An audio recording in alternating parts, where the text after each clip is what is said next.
할렐루야. 잘 지냈죠? 자, 기독교 에센스 이제 마지막 과입니다. 12과 말씀과 성령의 교회. 우리 먼저 사도행전 4장 29절에서 31절 주제 말씀 먼저 읽겠습니다. 시작. 주여, 이제도 그들의 위협함을 굽어 보시옵고 또 종들로 하여금 담대히 하나님의 말씀을 전하게 하여 주시오며 손을 내밀어 병을 낫게 하시옵고 표정과 기사가 거룩한 종 예수의 이름으로 이루어지게 하옵소서 하더라.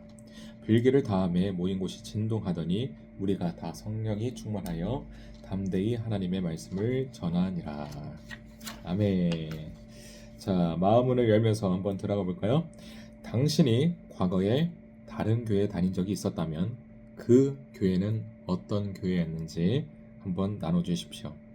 혹은 지금 다니는 교회에 대해서 영적으로 기대하는 점을 한번 나눠주세요.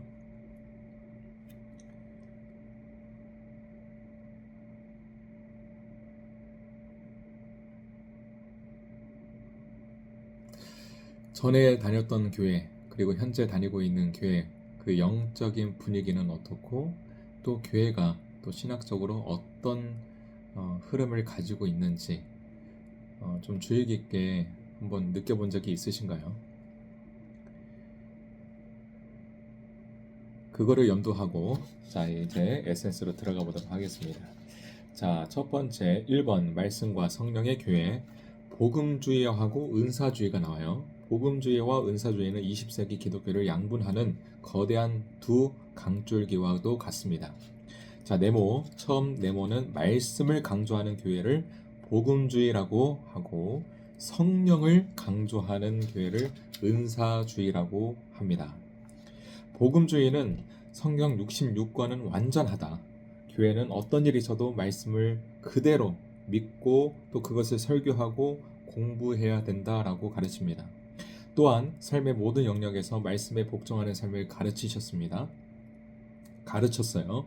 대부분의 이제 보수 장로교회, 침례교회들, 개혁주의자들이 이 복음주의 진영에 속합니다. 이제 우리 침례교회도 그렇다는 거죠.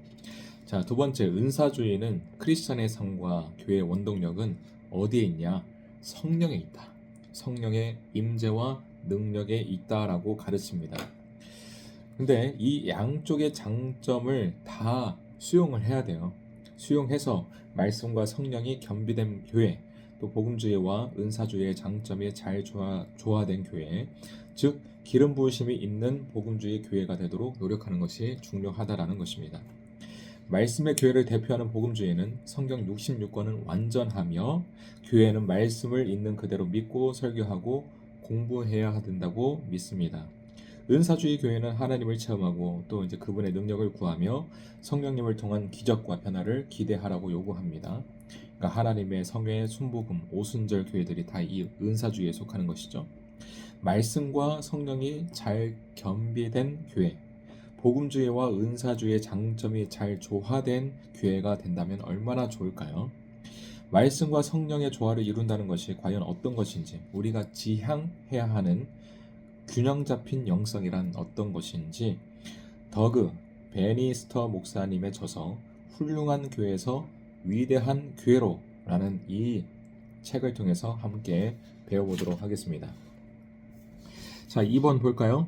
자, 2번 보면은 이제 표로 복음주의와 은사주의가 어떤 차이를 가지고 있는지 보여주고 있습니다. 이제 영역을 보면은 하나님의 나라, 말씀, 기도, 치유, 또 영적 성장, 또 예배, 소그룹 면에서는 이 복음주의와 은사주의가 조금 다른 그런 경향을 가지고 있다. 자, 그렇다면은 이 표로는 다 이해하기가 힘드니까 자, 작은 1번부터 한번 가 보십시다. 자, 첫 번째 하나님의 나라입니다. already but not yet입니다. 그러니까 이미 그러나 아직이에요. 이미 그러나 아직은 하나님의 나라가 지금 임하는 것인가 아니면 앞으로 임할 것인가에 대한 신학적인 용어입니다. 은사주의는 이미 하나님의 나라가 임했다는 관점을 가지고 있고 복음주의는 아직 임하지 않았다라는 개념을 가지고 있습니다. 그래서 복음주의는 예수님이 다시 오실 때까지는 아직 하나님의 나라가 임한 것이 아니기 때문에 세상은 불완전하다 이렇게 가르칩니다. 종말은 예수 그리스도의 초림으로 이미 이 세상에 임한 가운데 진행 중에 있습니다. 그러나 아직 종말의 끝은 아니에요. 종말의 끝은 장차 예수님의 재림으로 이제 나타나고 이루어질 것입니다. 이미와 아직은 하나님 나라의 현재성과 종말성, 다시 말해서 하나님의 나라는 현재적 왕국인 동시에 종말론적 왕국임을 표현하는 말입니다. 예수님의 초림으로 하나님의 나라가 우리에게 이미 임했어요. 그리고 그 나라는 그분의 재림으로, 예수님의 재림으로 마침내 완성될 것입니다. 그러니까 이 이미와 아직, 아직과 이미의 이 사이에 우리가 지금 살아가고 있다라는 거예요. 자, 1번 복음주의, 그러나 아직을 강조해요. 말씀을 중시하는 복음주의자들은 그러나 아직을 강조합니다. 로마서 8장 22절에 피조물이 다 이제까지 함께 탄식하며 함께 고통을 겪고 있는 것을 우리가 아느니라. 복음주의는요, 혁명으로 세상을 뒤집어 엎는 것이 아니라 견뎌내는 영성, 인내와 절제하는 영성을 가르쳐요. 타락한 세상에 살고 있는 우리에게 고난과 고통은 불가피합니다. 그죠? 우리가 살아가는 삶이 다 행복하진 않잖아요. 기쁨이 충만할 때도 있고 슬픔이 충만할 때도 있잖아요. 그죠? 우리가 겪는 고난과 고통을 우리가 피할 수 없다라는 거예요. 복음주의자들은 삶에서 일어나는 조용한 기적들이 세상을 아름답게 한다는 것과 제일 많은 이 세상은 우리의 영원한 고향이 아니다 라는 것을 강조합니다. 예수님은 하나님 나라가 아직 완전히 임하지 않았다는 것을, 그 사실을 인정하셨어요. 로마 황제가 보좌에 앉아 있음을 인정하셨기에 가이사의 것은 가이사에게 바쳐라 이렇게 말씀하셨습니다. 복음주의자들은 여전히 세상에는 눈물이 있기에 그런 눈물 가운데서 하나님을 만날 수 있음을 가르치고 있습니다. 그리고 고통을 아름답게 견뎌내는 조용한 능력의 힘을 강조하는 거예요. 하나님 제게 왜 이러세요? 라는 이 책의 저자 필립 얀시는 그런 점을 강조하는 대표적인 복음주의 작가입니다. 이러한 복음주의자들은 기적이란 암에 걸려 죽어가면서도 평안을 잃지 않고 오히려 주위 사람들을 격려하고 이혼한 배우자를 용서하고 술과 마약을 끊고 다시 집에 돌아오는 것이라고 여깁니다. 자, 두 번째, 은사주의. 은사주의는 임의를 강조하는 거예요. 복음주의는 그러나 아직을 강조했지만 은사주의는 임의를 강조한다. 공격적이고 개척적인 영성을 중시하는 은사주의자들은 임의를 강조하는 것입니다. 마태복음 12장 28절, 그러나 내가 하나님의 성령을 입어서 귀신을 쫓아내는 것이면 하나님의 나라가 이미 너희에게 임하였도다 이렇게 말을 하고 있습니다. 예수님께서 세상에 오셨을 때 하나님 나라가 이미 도래한 것입니다. 주님은 가시는 곳마다 이제 병을 치유하시고 또 귀신을 쫓아내셨으며 십자가에서 사탄에게 결정타를 날리셨고 죽음을 이기시고 부활하셨어요. 요한복음 16장 33절, 이것을 너희에게 이루는 것은 너희로 내 안에서 평안을 누리게 하려 함이라. 세상에서는 너희가 환난을 당하나 담대하라, 내가 세상을 이기었다. 그래서 이제 은사주의는 사도행전과 고린도전서 14장에 언급된 초대교회의 은사들이 오늘날에도 우리에게 강렬하게 부어지고 있음을 가르치고 있는 것입니다.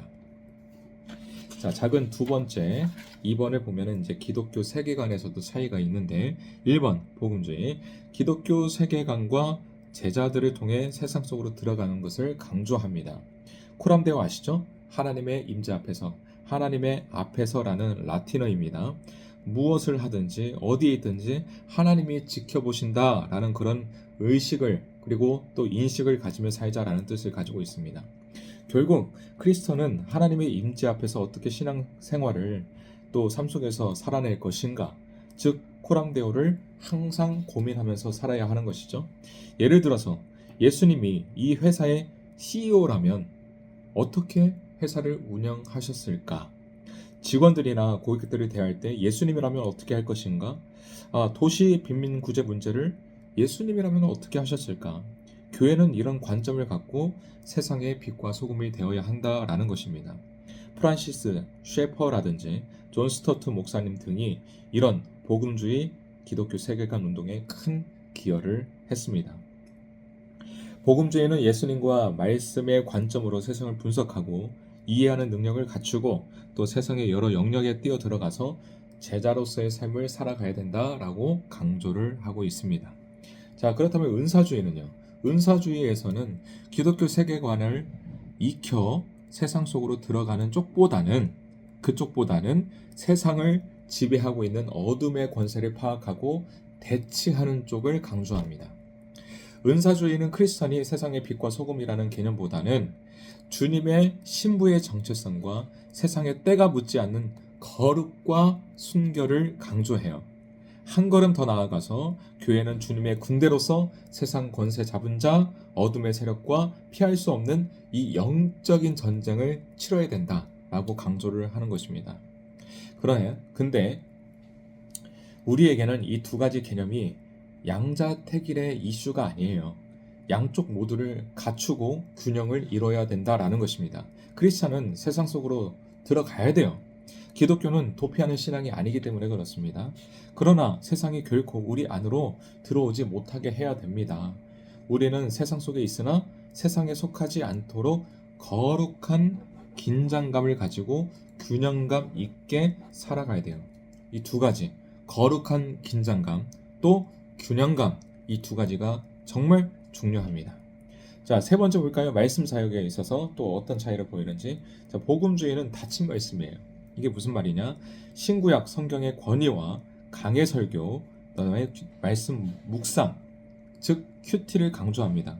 최고의 안전장치는 성경이라고 말하고 예언은 그 다음에 오게 됩니다. 성도들은 목회자의 설교를 통해서 하나님의 말씀을 듣기도 하지만 동시에 자신이 직접 말씀을 읽고 묵상함으로써 하나님의 음성을 들을 수 있다는 거예요. 그것을 큐티, 그리고 말씀 묵상이다라고 말을 합니다.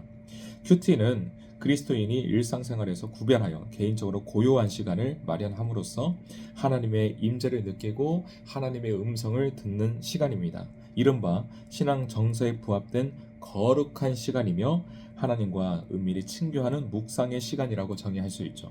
큐티는 말씀 묵상이다라고 이렇게 말을 합니다. 종교개혁 이전에는 성직자들만 하나님의 말씀을 직접 읽었어요. 이제는 평신도들이 직접 하나님의 말씀을 읽을 수 있습니다. 하나님의 말씀을 직접 들을 수 있게 되었어요. 건강한 교회라면 모든 평신도들로 하여금 설교만 의지하지 말고 자신이 날마다 말씀을 묵상하고 적용할 수 있도록 가르쳐야 합니다. 복음주의 교회는 성경 본문에 충실한 강해 설교와 함께 귀납법식 성경 공부, 또 평신도 말씀 묵상 큐티 훈련을 체계적으로 가르치면서 흔들리지 않는 단단한 신앙의 기초를 닦게 하는 것이죠. 자, 그렇다면 은사주의는 무슨 말씀인가? 복음주의는 닫힌 말씀이라면 은사주의는 열린 말씀이에요. 그때에 내가 내 영을 남종과 여종들에게 부어주리니 그들이 예언을 한대요. 사도행전 2장 18절에 오늘도 말씀하시는 하나님, 그 하나님을 강조하는 것입니다. 그래서 다양한 채널을 통해서 하나님의 음성을 듣기를 원하는 거예요. 특히 바울은 예언의 은사를 귀하게 여겨서 고린도 교회 신자들에게 특별히 예언을 하라라고 말씀을 하고 있습니다. 은사주의자들은 성경 말씀이 중요하지만 하나님께서 기도, 환경, 믿음의 공동체와 같이 다양한 채널을 통해서 지금도 말씀하고 계신다라고 가르치면서 이 예언의 은사를 특히 강조를 합니다. 예언은 우리가 생각하는 앞날이 어떻게 될지 알아보거나 미래의 길흉, 화, 복 이런 것들을 맞추는 그런 점쟁이 같은 것이 아니에요. 귀에 들리는 그런 환청 같은 것도 아닙니다. 바울이 말하는 예언은 뭐냐면 하나님이 마음속에 자연스럽게 떠오르게 하시는 것을 또 말하는 능력. 그러니까 하나님이 나에게 어떤 감동을 주셨을 때 그것을 말하는 능력. 그게 예언의 능력이다라고 말을 하고 있습니다. 하나님 말씀과 성령이 이 조화를 이룬 균형 잡힌 영성을 추구하는 교회는 이런 예언의 은사가 교회 안에서 흐르는 것을 허락합니다. 성경의 명령 가운데 가장 무시되는 명령 중에 하나가 데살로니가전서 5장 20절 예언을 멸시하지 말라예요. 성경의 권위를 인정한다면 오늘날 교회 안에서 예언 사역을 수용해야 됩니다. 물론 예언 사역은 말씀을 전하는 사람이 불완전한 인간이기에 잘못 오용될 위험이 있습니다. 이를 위한 최고의 안전장치는 성경이에요. 계시를 받는 것, 환상을 보는 것, 예언의 말씀을 듣는 것 이상으로 중요한 것은 그것을 제대로 해석하는 것입니다. 그러니까 다시 한번 말씀드리자면은 예언 사역은 진행되어야 해요. 지금도 주님은 감동을 주시잖아요. 근데 아무런 필터링 없이 해서는 절대 안 된다라는 것입니다. 그 필터링이 가장 중요한 역할을 하는 것이 바로 성경이고, 그 성경을 토대로 하나님이 주신 그 감동을 제대로 해석하는 것이 중요하다라는 것입니다. 자, 적용 질문. 소그룹 공동체의 식구가 문득 나를 보면서 생각하는 성경 말씀을 전해 주었는데 현재 내 상황에 딱 들어맞으며 하나님의 위로와 감동을 느낀다면 그것이 예언입니다. 이런 경험이 있다면 한번 생각을 해보세요. 그런 적이 있으신가요?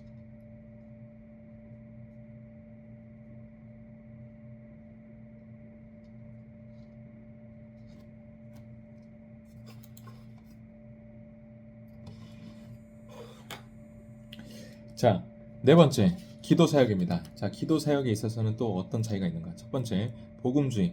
말씀대로 기도하라. 말씀의 신실함을 계속 이제 복음주의는 말씀만 강조하는 거예요. 말씀의 신실함을 의지하며 철저히 말씀을 기반으로 하여 기도하는 것을 강조합니다. 복음주의는 교리적인 기도문을 많이 활용을 해요. 말씀과 기도는 서로를 날카롭게 해주는 파트너입니다. 말씀 충만한 사람이 기도할 때 하나님이 원하시는 기도를 하게 되는 거예요. 그죠? 자, 두 번째, 은사주의는 영적 전쟁의 수단입니다. 영적 전쟁의 수단으로서 기도하는 것을 강조합니다. 복음주의가 말씀의 중요성을 세계 교회에 뿌리내리게 했다면 은사주의의 가장 큰 공로는 기도 운동의 그 불을 붙인 것이죠. 은사주의는 하나님의 나라가 이미 임했다는 것을 강조했다고 말을 했습니다. 따라서 하나님께서 일상의 시간들 가운데 기적적으로 개입하심을 절대적으로 믿습니다. 기도는 하나님의 이런 개입을 가능하게 하는 수단이 되는 거고요. 그러니까 기도하면 병이 낫고 또 귀신이 쫓아나가고 또 패배를 승리로 바꾸는 능력이 임한다고 굳게 믿는 거예요.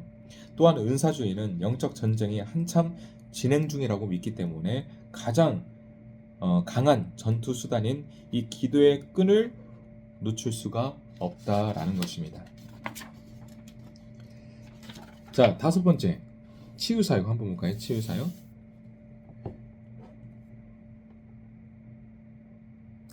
치유사역은 논란이 가장 많은 주제이기도 합니다. 교회가 병든 자에게 어떻게 다가갈 것인가를 두고 복음주의와 은사주의는 다른 관점을 보여주죠. 자, 복음주의는 내 은혜가 너에게 족하도다. 고린도후서 12장 9절. 나에게 이르시기를 내 은혜가 내게 족하도다. 이는 내 능력이 약한 데서 온전하여 짐이라 하신지라. 그러므로 도리어 크게 기뻐함으로 나의 여러 약한 것들에 대하여 자랑하리니 이는 그리스도의 능력이 내게 머물게 하려 함이라. 하나님께서 고쳐주지 않으시는 병이 있음을 인정해야 돼요. 우리는 하나님의 거절까지도 하나님의 섭리라고 봐야 됩니다. 믿으십니까? 큰 믿음의 사람 바울도 자기 몸에 있는 육체의 가시를 위해서 기도했지만 치유받지 못했어요. 분명 또 다른 하나님의 은혜가 있을 것임을 알기 때문이었습니다. 이때 복음주의적 인내와 순종이 필요한 것이죠. 하나님, 왜 나에게 이런 시련을 주십니까? 나에게 왜 이런 육체적인 가시를 주십니까? 근데 그 육체적인 가시 안에도 하나님의 뜻과 섭리가 담겨 있다라는 것입니다. 두 번째, 은사주의는 뭐냐? 병든 자를 치유하는 기도. 야고보서 5장 14절에서 16절. 너희 중에 병든 자가 있느냐? 그는 교회 장로들을 청할 것이요 그들은 주의 이름으로 기름을 바르며 그를 위해서 기도할지니라. 믿음의 기도는 병든 자를 구원하리니 주께서 그를 일으키시리라. 혹시 죄를 범하였을지라도 사하심을 받으리라. 그러므로 너희 죄를 서로 고백하며 병이 낫기를 위하여 서로 기도하라. 의인의 간구는 역사하는 힘이 큼이니라. 하나님의 나라가 이미 세상에 임했다고 믿는 은사주의 교회에서는 무엇보다도 열심히 병자들을 치유하는 기도를 합니다. 동일한 성령께서 오늘날 우리 안에도 계십니다. 교회의 목회자, 평신도 리더들, 모든 교회의 지체들은 서로 병든 자를 위해서 기도해야 돼요. 기도는 특정 사람들만 하는 것이 아닙니다. 기도는 모두가 하는 거예요. 그 공동체 안에 속해 있는 그 모든 지체들이 서로를 위해서 기도를 해야 된다라는 것입니다. 그러나 기도를 들으시고 하나님이 치유해 주실 것이므로 의사의 말도 무시하고 약도 끊어야 된다는 그런 극단적인 주장은 잘못된 것입니다. 의사나 약은 치유 사역의 동지예요. 우리는 이 땅에 육체를 입고 살고 있고 의사나 병원은 하나님께서 역사하시는 또 하나의 도구인 것입니다. 그러니까 이 치유 기도를 계속 강조를 하다 보면은 이런 오류에 빠지잖아요. 야, 너 감기 걸린 것도 영적인 문제야. 빨리 기도하자. 너 뭐 회개 안 해서 그렇게 아픈 거야. 너 지금 네 안에 뭔가 문제가 생겼기 때문에 지금 육체적으로 그렇게 고통으로 드러나는 거야. 이렇게 말을 하면서 그 사람을 정죄하는 경우가 분명히 없지 않아 있습니다. 근데 그것은 너무 잘못됐다라는 거예요. 몸이 아프면 병원에 가세요. 치료 받으세요. 영적인 문제가 아닐 수도 있잖아요. 그 모든 것들을 영적으로 결부시켜가지고 네 영이 썩었으니까, 네 안이 썩었으니까 지금 네가 그렇게 되는 거야 라고 그 사람을 그렇게 판단해서는 절대 안 된다라는 것입니다. 뭔가 두통이 오면, 감기 걸렸으면, 뭔가 어디 몸이 안 좋으면 병원에 가서, 전문기관에 가서 도움을 꼭 받으시기 바래요. 그러니까 몸이 아픈 친구들을, 그리고 육체의 가시가 있는 그런 성도들에게 우리는 굉장히 지혜롭게 다가갈 필요가 있다라는 것입니다. 자, 6번째 보도록 하겠습니다. 영적 성장의 방법과 과정. 성령 침례가 회심하여 구원받는 그 순간에 일어나는가, 아니면 그 뒤에 따로 일어나는가 하는 문제는 복음주의자들과 은사주의자들이 신학적으로 또 충돌하는 부분이에요. 야, 성령 침례가 구원받는 그 순간에 일어나는가, 아니면 성령 침례는 또 따로 받아야 되는가. 자, 한번 보시죠. 자, 1번 복음주의, 하나님께 순종하는 삶. 성령 침례는 우리가 구원받는 그 순간에 같이 주어지는 것이라고 가르칩니다. 영적 성장은 믿음의 길을 꾸준히 걸으며 지속적으로 복종하는 과정이라고 믿습니다. 복음주의 신앙은 마치 철로 역정처럼 한 걸음씩 순종하면서 성장하고 변화되는 것으로 생각해요. 삶에서 순종하며 제자로 살아가는 것이 핵심이죠. 복음주의는 이 부분에서 성실을 강조합니다. 굉장히 중요하죠. 성실해야 돼요. 실력보다 중요한 건 성실이에요. 매주일 성실하게 교회 출석하고 매일 조금씩 말씀을 읽고 묵상하며 새벽 기도에 착실히 나오고 맡은 교회 봉사를 성실하게 하는 것이 중요한 것입니다. 하지만 영적 체험을 위험하게만 보기 때문에 자칫 잘못하면 열정과 기쁨이 없는 매너리즘에 빠진 신앙이 되기 쉬운 것이 단점이다. 그죠? 이 복음주의가 가지고 있는 이 영적 성장의 방법과 이 과정은 이런 단점이 있어요. 물론 성실하게 오늘 하루 살아가는 것은 중요해요. 그러나 그것만 강조하다 보니 그 안에 열정이 없어. 내가 성실하게 이거를 계속 꾸준히 해야 된다라는 그런 중압감과 그런 책임, 그리고 그게 부담스럽게 다가올 때는 그 안에 기쁨이 없을 때가 있다라는 것입니다. 그거를 조심하라는 거예요. 자, 2번째, 은사주의.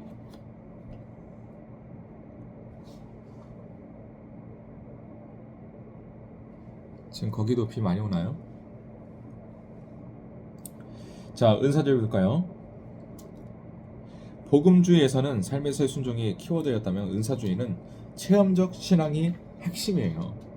성령 침례라는 극적인 순간, 특별한 구원의 경험, 하나님 체험에 초점을 맞춥니다. 성령 침례는 회심 뒤에 따로 또 받아야 되는 것이라고 가르쳐요. 은사주의는 이것을 두 번째 축복, second blessing이라고 합니다. 자, 우리가 구원받을 때 주님이 내 안에 들어오십니다. 성령은 예수의 영이기 때문에 구원받을 때 이미 성령이 내 안에 임한 것입니다. 하지만 그것만으로 끝나는 것이 아니다. 우리는 살아가면서 또 필요할 때마다 성령의 치유와 능력을 체험할 수 있습니다. 이런 의미에서 받은 성령 침례가 있고 앞으로도 채워야 할 성령 침례가 있다라는 거예요. 강렬한 영적 체험은 우리 믿음을 새로운 단계로 점프시켜 주는 것이죠. 자, 말씀과 성령의 교회, 복음주의와 은사주의는 각각 이렇게 다른 측면을 강조하고 있어요. 둘 다 옳은 면이 있습니다. 강렬한 체험과 기적을 인정하지만 매일매일의 성실한 제자의 삶, 순종의 삶을 영적 성장의 근간으로 지켜나가야 된다라는 것입니다. 자, 그렇다면 저는 이제 좀 칼빈 주의자이잖아요. 칼빈주의 쪽은 어느 편에 서 있는가? 바로 복음주의, 복음주의 쪽에 서 있습니다. 성령 침례는 구원받을 때 일어나는 거예요. 그러니까 성령님의 내주 그리고 중생 그리고 이 성령 침례는 동시적으로 일어나고 동시적인 사건과 은혜라는 것입니다. 반복적인 경험이 필요한 게 아니라 지속적인 성령 충만이 필요하다라는 거예요. 반복적으로 내가 뭘 이렇게 막 사건을 체험해가지고 어떤 막 늘 뭔가 드라마틱한 그런 사건을 통해서 계속 뭔가 수혈받듯이 그렇게 나아가는 것이 아니라 내가 받은 이 성령 충만함을 계속 유지해 나가는 것, 지속시켜 나가는 것, 그게 중요하다라는 것입니다. 그래서 칼빈주의는 은사와 체험 중심이 아니에요. 말씀과 성령의 내적 사역을 중요하게 생각합니다. 저도 그렇게 생각해요. 예수님을 인격적으로 받아들일 때 성령도 우리 안에 내주하시고 그때부터 성령님이 내 삶을 통치해 나가시는 것입니다. 하나님이 우리를 이끌어 가시고 성령님이 그 이끄시는 대로 우리가 그렇게 살아갈 수 있도록 인도하시고 붙드시고 지키시고 보호해 주시는 것이죠. 그게 성령 충만한 삶이에요. 성령 충만한 삶은 어떤 게이지가 완전 막 맥시멈을 찍었어요. 이게 성령 충만이 아니고 성령 충만한 삶은 성령님이 내 삶을 완벽하게 통치하신다.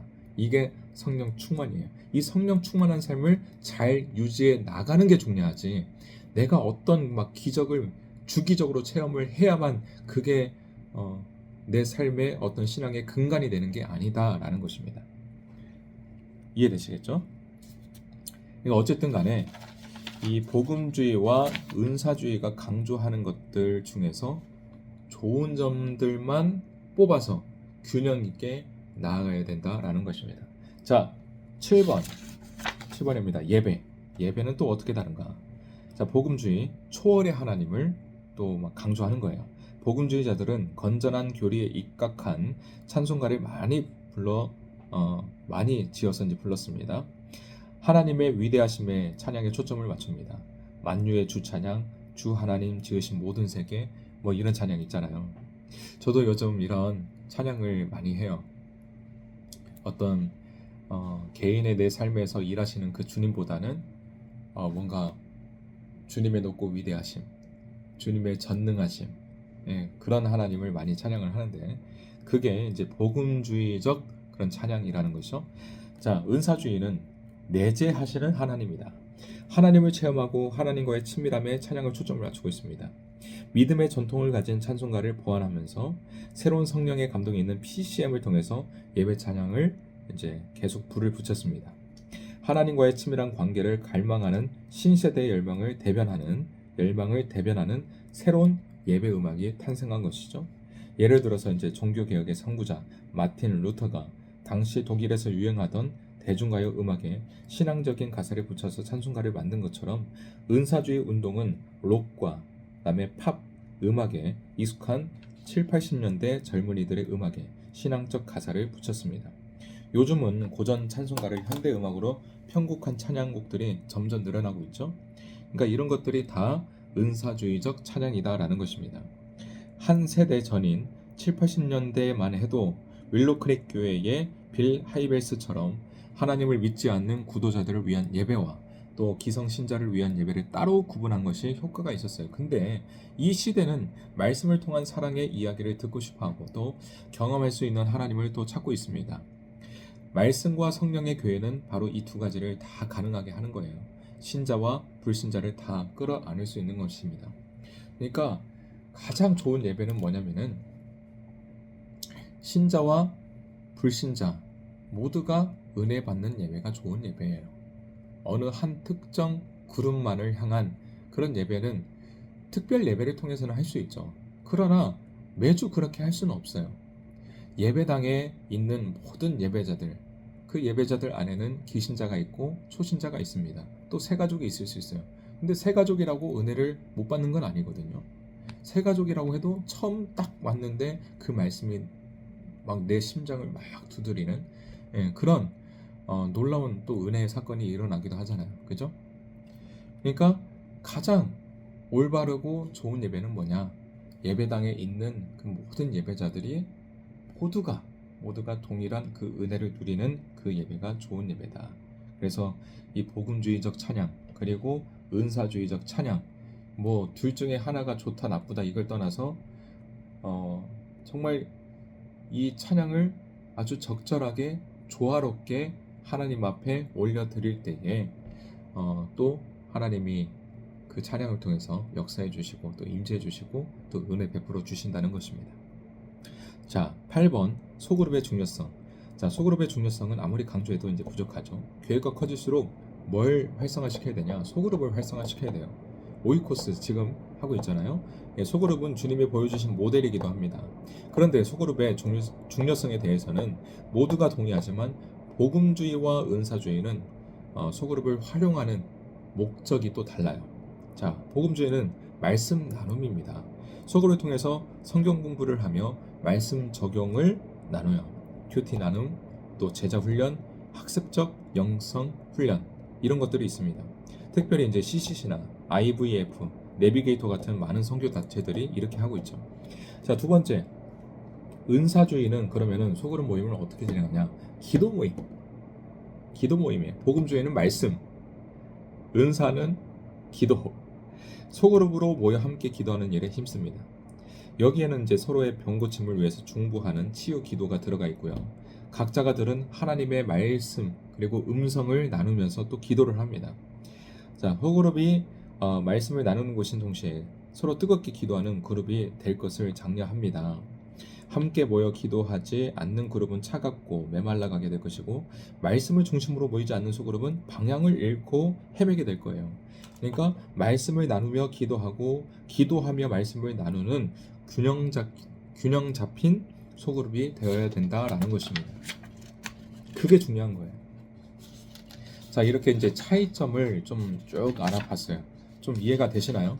예. 그러니까 복음주의도 좋아요. 은사주의도 좋아요. 그러나 가장 좋은 거는 그 두 부분에서 좋은 것만 우리가 잘 적용해서 균형 잡힌 신앙으로 나아가야 된다라는 것입니다. 자, 큰 3번 보고 이제 마치도록 하겠습니다. 자, 복음주의와 은사주의의 완성은 뭐냐? 바로 사랑이에요, 사랑. 이게 가장 중요합니다. 고린도전서 13장 1절 내가 사람의 방언과 천사의 말을 할지라도 사랑이 없으면 소리나는 구리와 울리는 꽹과리가 된다. 자, 1번 교회의 덕을 세운다.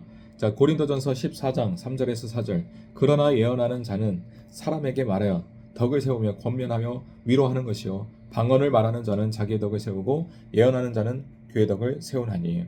모든 은사는 무슨 덕을 세우기 위함이냐? 교회의 덕을 세우기 위해서 주시는 거예요. 은사는 나를 위해서 쓰는 것이 아니라 교회의 덕을 세우기 위해서 사용되어져야 된다는 것입니다. 예를 들어서 방언은 하나님께서 특별하게 주신 은혜입니다. 하지만 통역하는 은사를 받은 사람이 옆에서 통역을 한다면 덕이 되지만 그렇지 않은 경우 공중 예배에서 방언을 못하는 사람에게는 뭘 줄 수 있냐? 시험을 줄 수 있다는 거예요. 그래서 바울은 그 누구보다도 깊은 방언 기도를 할 수 있지만 그것은 그냥 개인 기도에서만 해라. 공식 기도에서는 또 공식 석상에서는 절제해라 라고 말씀하십니다. 이것이 덕을 세우는 것이죠. 남이 모르는 것을 내가 막 안다고 이렇게 얘기를 해봐요. 남이 그것을 기쁨으로 받아들이겠습니까? 남이 모르는 것을 알려주는 것도 중요하지만 그 모른 그 상황에서 그냥 모른 채 지나가는 것도 지혜예요. 내가 아는 부분은 내가 개인적으로 해도 돼요. 상대방이 모른다고 해가지고 내가 막 유식한 티를 내고 알려주려고 하고 그게 오히려 상대방에게 부담이 되고 거부감이 일어날 수도 있고 또 그 관계가 해이해지는 그런 원인이 될 수 있다는 것입니다. 자, 2번 공동체의 분별력을 통한 절제. 자, 고린도전서 14장 29절 예언하는 자는 둘이나 또 셋이나 말하고 다른 이들은 분별할 것이요. 자, 앞서 언급했듯이 예언의 가장 큰 목적은 덕을 세우는 것입니다. 그리고 또 권면하여서 위로하는 거예요. 그러므로 그 예언을 듣고 성도가 시험 들고 낙심하고 교회가 시험이 들면 그거는 절대 하지 말아야 된다라는 것입니다. 성숙한 교회 리더십과 믿음의 형제 자매들이 그 예언을 듣고 함께 인정할 수 있다라면 하세요. 그러나 그렇지 않은 경우에는 절대 하시면 안 된다라는 것입니다. 사도 바울이 강조했듯이 예언의 은사는 다른 형제들의 분별력을 통해서 컨트롤되어야 할 것입니다. 따라서 예언하는 자는 반드시 성실하게 공동체 생활을 해야 돼요. 공동체 생활을 하지도 않고 맨날 혼자 있어. 맨날 뭔가 본인이 어떤 개인의 은사 체험을 했다고 해가지고 평상시에는 공동체 활동도 안 하는데 평상시에는 셀 모임도 안 하는데 내가 뭔가 자랑하고 싶은 것이 있어. 내가 하나님의 음성을 들은 것이 있어. 내가 어떤 특별한 경험을 했어.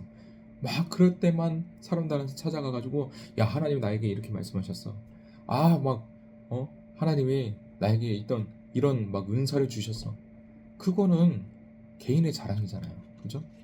전혀 덕이 되지 않고 오히려 그게 해가 되는 경우가 많습니다. 그래서 사람은 먼저 뭘 해야 되냐? 공동체 생활을 먼저 해야 돼요. 공동체 형제 자매들과 영적 리더들의 항상 내 신앙을 점검을 받아야 되고 겸손히 또 그것을 순종할 수 있어야 된다라는 것입니다. 또한 다니엘처럼 가정과 직장에서 균형 잡힌 삶을 살아야 된다라는 것입니다. 복음주의가 강조하고 있는 말씀 사역도 자칫 잘못하면 서로를 평가하고 공격하는 도구가 될 수 있습니다. 교회는 스스로 영적 고수라고 생각하는 사람들 때문에 시험이 들고 분열이 생기게 되는 겁니다. 우리는 알수록 뭘 해야 되냐? 겸손해져야 돼요. 우리의 지식은 서로를 사랑하고 교회의 덕을 끼치도록 사용해야 된다라는 것입니다. 21세기에 한국교회가 지향해야 할 목회 철학은 바로 말씀과 성령이 균형을 이룬 기름 부으심이 있는 복음주의라는 것입니다. 기름 부으심이 있는 복음주의. 동그라미. 정말 중요한 거예요.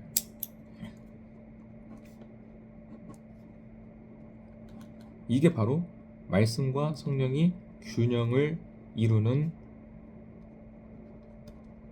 교회의 참된 모습이라는 것입니다. 자, 적용 질문. 당신의 신앙은 어느 쪽에 치우쳐져 있나요? 신앙의 균형을 이루기 위해서 어떤 노력이 필요합니까? 한번 생각해 보십시오. 20초 드릴게요.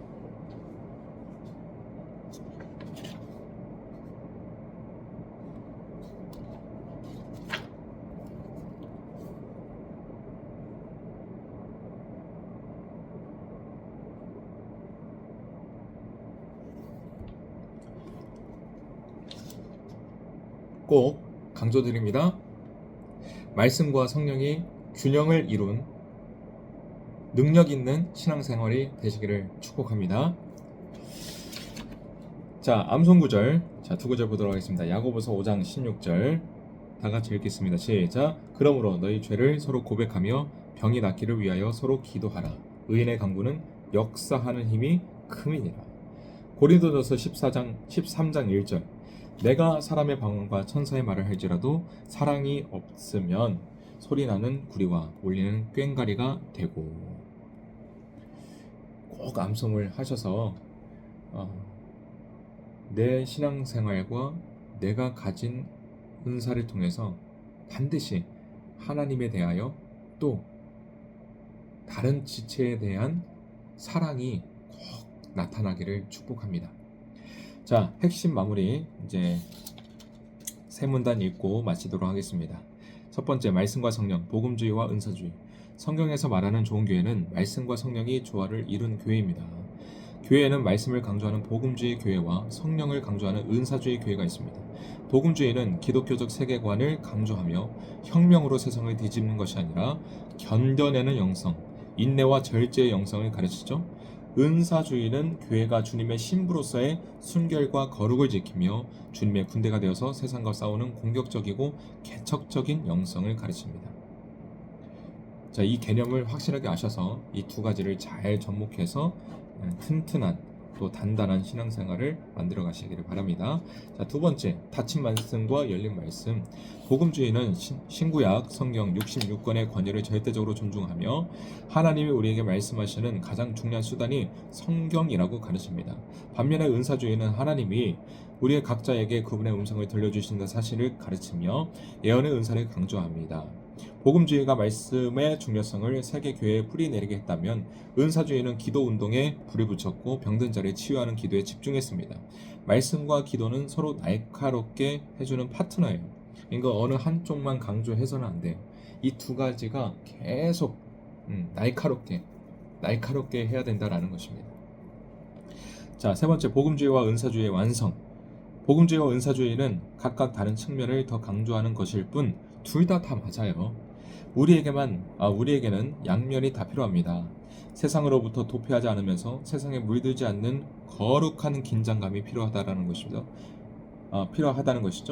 말씀과 성령의 조화를 이룬 균형 잡힌 영성을 추구하는 교회는 최고의 안전장치인 성경 말씀의 권위 아래에 들어가 교회 공동체의 검증을 받습니다. 성실한 제자의 삶과 순종의 삶을 영적 근간으로 삼아 체험과 기적을 인정하며 뜨거운 기도를 해야 됩니다. 말씀과 성령의 교회는 사랑으로 완성됩니다. 정말 중요합니다. 사랑으로 완성되는 거예요. 우리는 말씀과 성령이 조화를 이룬 균형 잡힌 영성을 추구하며 서로를 품어주는 따뜻한 교회를 만들어 가야 됩니다. 아멘. 자, 오늘 이렇게 이제 마지막 12과 말씀과 성령의 교회, 말씀과 성령의 교회입니다. 꼭 기억하세요. 말씀의 교회도 아니고 성령의 교회도 아니고 말씀과 성령의 교회. 이 말씀과 성령이 같이 균형 있게 가야 든든한 교회가 되고 정말 세상에 어찌할 수 없는 능력 있는 공동체가 된다라는 것입니다.